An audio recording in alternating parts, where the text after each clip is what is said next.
Why is a 35-year-old African leader shaking the foundations of global power while igniting hope across an entire continent? This is the story of Ibrahim Traoré, Burkina Faso's youngest leader, who has not only defied colonial powers, but has survived 18 chilling assassination attempts. At just 35 years old, Traoré is leading a revolution that is challenging France's grip on West Africa, and the ripple effects are reshaping the future of the region. Traoré's rise to power wasn't just another coup. It was a movement born from the frustrations of a nation tired of exploitation. In the face of insurgency, poverty, and global interference, this young leader has become a symbol of African sovereignty. But his defiance has come at a cost. As colonial powers scramble to suppress his vision, Traoré's resilience is lighting a fire that cannot be extinguished. In this video, we'll uncover the relentless attempts on his life, his fearless resistance to colonial dominance, and the seismic shifts his leadership is causing, not just in Burkina Faso, but across Africa.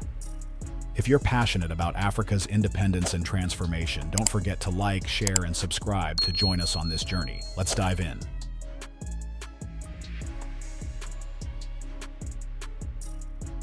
Ibrahim Traoré's story is not one of privilege or political dynasty. He was a military captain, a man who wore the uniform not to seek glory, but to serve. He had walked the same dusty streets, faced the same hardships, and shared the same frustrations as the people he now leads. His rise to power wasn't orchestrated by backroom deals or elite alliances. It was built on the raw, unshakable support of the grassroots, the farmers, laborers, and everyday citizens who believed he was the leader they had been waiting for. At the time of his rise in October 2022, Burkina Faso was in free fall. Insurgency groups had overrun vast parts of the country, leaving countless families living in fear. Poverty hung like a dark cloud, choking opportunities and leaving even basic necessities out of reach for many. The government? Distrusted and disconnected.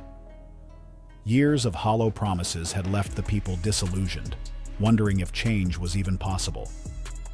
Traoré stepped into this chaos with clarity of purpose.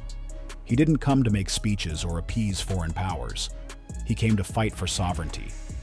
His vision was simple, yet profound. A Burkina Faso that could chart its own path, free from the clutches of exploitation. He envisioned a nation that could harness its own resources, reclaim its identity, and give its people a reason to believe in their future again. What made Traoré different wasn't just his vision. It was his sheer, unyielding determination. When he spoke, he didn't use flowery language or rehearsed platitudes. His words were raw and authentic, a reflection of the struggles he shared with his people. He didn't promise perfection, he promised action. And that's what made him so magnetic. Traoré's speeches weren't about empty rhetoric. They were rallying cries for a nation yearning to rise. Under his leadership, hope began to spark. The people didn't just see him as a leader, they saw him as a symbol of their own resilience. Traoré's unpolished but fiery speeches made one thing clear. He wasn't just talking about change, he was willing to fight for it. And in him, the people of Burkina Faso found not just a leader, but a fighter, a brother, and a voice that echoed their deepest desires for freedom and dignity. From the moment Ibrahim Traoré took office, he made one thing clear. Burkina Faso would no longer be a pawn in someone else's game. His actions were swift, bold, and unapologetic, signaling the start of a new chapter for his nation. The first move? Expelling French troops from Burkina Faso's soil. For years, French military bases operated under the guise of combating insurgency. But many Burkinabe believed these bases served to protect French interests rather than their own security. Traoré's decision to remove them wasn't just a military strategy, it was a statement. Burkina Faso would stand on its own. Next came the economic reckoning. French businesses, long accused of exploiting the country's resources while offering little in return, were shown the door. Traoré began nationalizing key industries, taking back control of gold mines and other critical resources. This wasn't just about reclaiming what was stolen. It was about building a system where the wealth of Burkina Faso benefited its people. Local ownership became the priority, signaling a seismic shift in how the nation viewed its economy. For the first time in decades, the people of Burkina Faso could see a future where their resources worked for them, not foreign corporations. But Traoré's fight against colonial influence didn't stop at economics and military matters. He turned his attention to something even more symbolic: language. For years, French had been the official language of Burkina Faso, a constant reminder of the colonial past. Traoré declared indigenous languages as official, prioritizing them in government and education. This move wasn't just practical, it was deeply cultural. It told the world that Burkina Faso was reclaiming its identity, embracing its roots, and rejecting the narratives imposed by its colonizers. These actions carried a significance far beyond Burkina Faso's borders. Across Africa, Traoré's defiance became a rallying cry for other nations, grappling with similar histories of exploitation. By expelling French influence and prioritizing sovereignty, Traoré wasn't just leading his country, he was inspiring a continent. His bold moves sent a clear message: Africa's future would no longer be dictated by foreign powers. Instead, it would be written by Africans themselves. Traoré's leadership has turned Burkina Faso into a symbol of resistance and renewal. Each action he takes is more than a policy shift. It's a rejection of centuries of exploitation and a declaration of self-determination. For the people of Burkina Faso and beyond, it's proof that change is possible, even in the face of immense opposition. 18. That's the staggering number of assassination attempts Ibrahim Traoré has survived since taking office. These aren't isolated incidents or random acts of violence. They are calculated, coordinated efforts to eliminate a leader who refuses to bow to foreign control.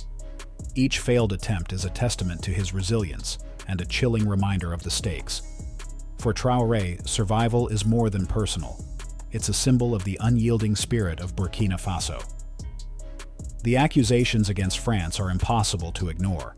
Traoré has repeatedly pointed to alleged secret military bases in neighboring countries like Benin, accusing them of serving as operational hubs for destabilizing Burkina Faso. He claims these bases provide support to insurgents, a damning assertion that underscores the depth of mistrust between Burkina Faso and its former colonizer. While France denies these allegations, the timing of increased terrorist activity and political unrest raises serious questions. But the challenges extend far beyond clandestine operations. France and other foreign powers have turned to economic and diplomatic retaliation, using tools like trade restrictions, funding withdrawals, and international pressure to isolate Traoré's government. These measures are designed to cripple Burkina Faso's progress, forcing it to reconsider its path of defiance. However, rather than retreat, Traoré has doubled down, relying on regional alliances and grassroots support to counter these external pressures. Internal threats are no less severe. As Traoré reshapes Burkina Faso's political and economic landscape, he has inevitably created enemies within. Former power brokers and those benefiting from the old systems now see him as a direct threat to their influence. Balancing resilience with survival has become Traoré's daily reality. He moves with caution, relying on a tight circle of trusted allies and heavily restructured security forces to protect himself and his vision for the nation. These challenges, both external and internal, have tested Traoré's resolve. Yet, they've also solidified his reputation as a leader who will not waver, no matter the cost. Every assassination attempt, every act of sabotage, and every threat serves to amplify his mission. For Traoré, survival isn't just about staying alive. It's about proving that Burkina Faso's fight for sovereignty is unstoppable, inspiring a nation and a continent in the process. Ibrahim Traoré's leadership has ushered in an era of unprecedented reforms, transforming Burkina Faso's economy and society. At the heart of his economic strategy is the establishment of a state-owned bank, a decisive step in reclaiming financial independence. This institution is more than just a repository for funds. It's a tool for empowerment. The bank prioritizes funding for local businesses, agricultural initiatives, and renewable energy projects, signaling a shift from dependence on foreign loans and aid to a model focused on self-sufficiency. Agriculture, long overlooked, has become a cornerstone of Traoré's vision. Farmers are now equipped with modern tools, resources, and training, enabling them to increase productivity and reduce the country's reliance on imported goods. Similarly, Burkina Faso's vast potential for solar energy is finally being harnessed. Investments in renewable energy projects, from large-scale solar farms to smaller community-driven initiatives, are not just providing power. They're lighting the way toward energy independence and a greener future. On the social and educational front, Traoré is laying the foundation for long-term progress. His government has made significant investments in education and innovation, empowering local talent to drive the nation forward. Scholarships, vocational training programs, and support for technology startups are creating opportunities for young people who have previously been left behind. Traoré knows that a self-reliant Burkina Faso needs thinkers, creators, and problem solvers to sustain the momentum of change. One of the most ambitious symbols of Traoré's vision is the Renaissance City. This bold infrastructure project represents more than modern urban planning. It's a declaration of defiance and progress. Built entirely with local resources and talent, the Renaissance City is designed to be a hub of culture, sustainability, and innovation. Every road, every building, and every initiative within its borders reflects a nation reclaiming its narrative and redefining its future. It's a living testament to Burkina Faso's determination to thrive on its terms, even in the face of relentless external pressures. Through these reforms, Traoré has shown that leadership isn't just about surviving threats, it's about building a legacy. Burkina Faso's transformation is setting an example for the rest of Africa, proving that resilience, innovation, and unity can drive meaningful change, even against overwhelming odds. Ibrahim Traoré's leadership is not just changing Burkina Faso, it's sending shockwaves across Africa. His defiance against colonial influence has become a rallying cry for neighboring nations like Mali and Guinea. Inspired by Traoré's bold stance, both countries have taken similar steps to reject the lingering grip of former colonial powers. French troops have been expelled, trade agreements are being renegotiated, and national sovereignty is now at the forefront of their agendas. Traoré's actions have shown these nations that self-determination is not just a dream, it's achievable. This momentum is fueling a broader rise of Pan-Africanism across the continent. Leaders and citizens alike are beginning to embrace a shared vision of unity and strength.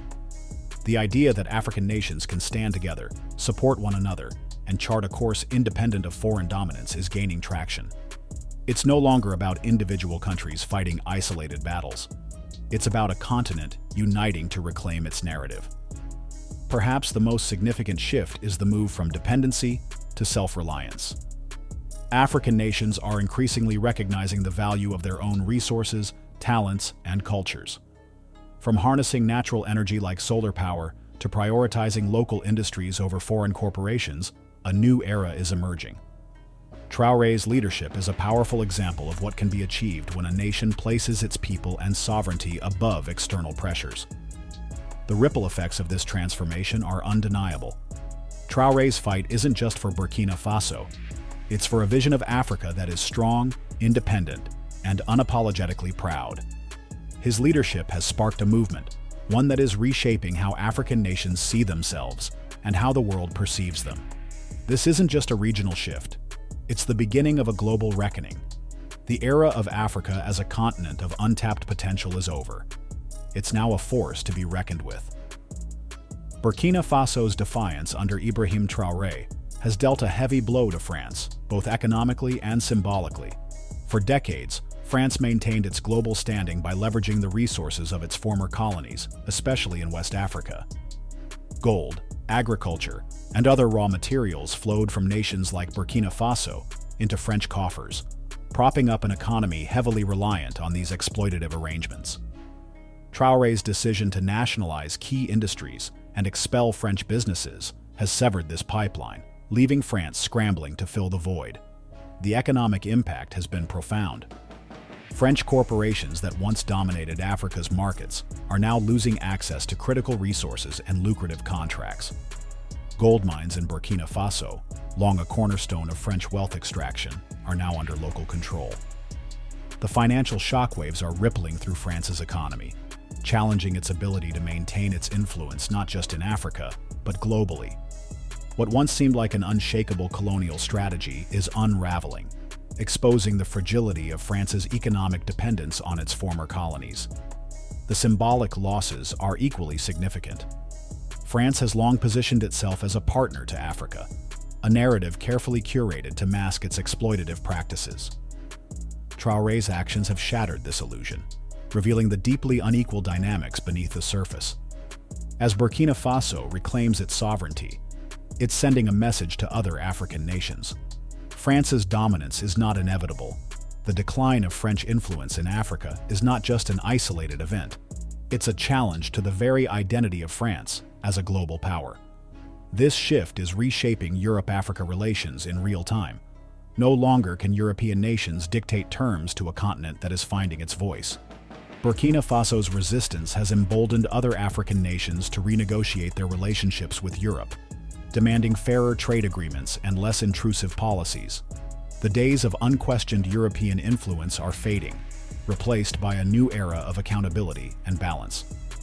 France now faces a reckoning, not just economically, but diplomatically. The global community is watching as Burkina Faso's defiance sets a precedent for others to follow. For Africa, this marks a turning point, a moment where the balance of power begins to tilt in its favor. For France, it signals the slow unraveling of a system that has long outlived its welcome. Ibrahim Traoré's resilience is more than a personal triumph. It's a symbol of a broader awakening across Africa. His leadership has sparked a fire that is challenging centuries of exploitation and inspiring a new generation to believe in self-reliance and unity. While the risks he faces are immense, the momentum he's created is undeniable. Burkina Faso's fight for independence isn't just their story. It's a call for a united, self-reliant Africa. What do you think about Ibrahim Traoré's leadership? Share your thoughts below, and don't forget to subscribe for more inspiring content about Africa's transformation. With that said, thanks for watching, and until the next time.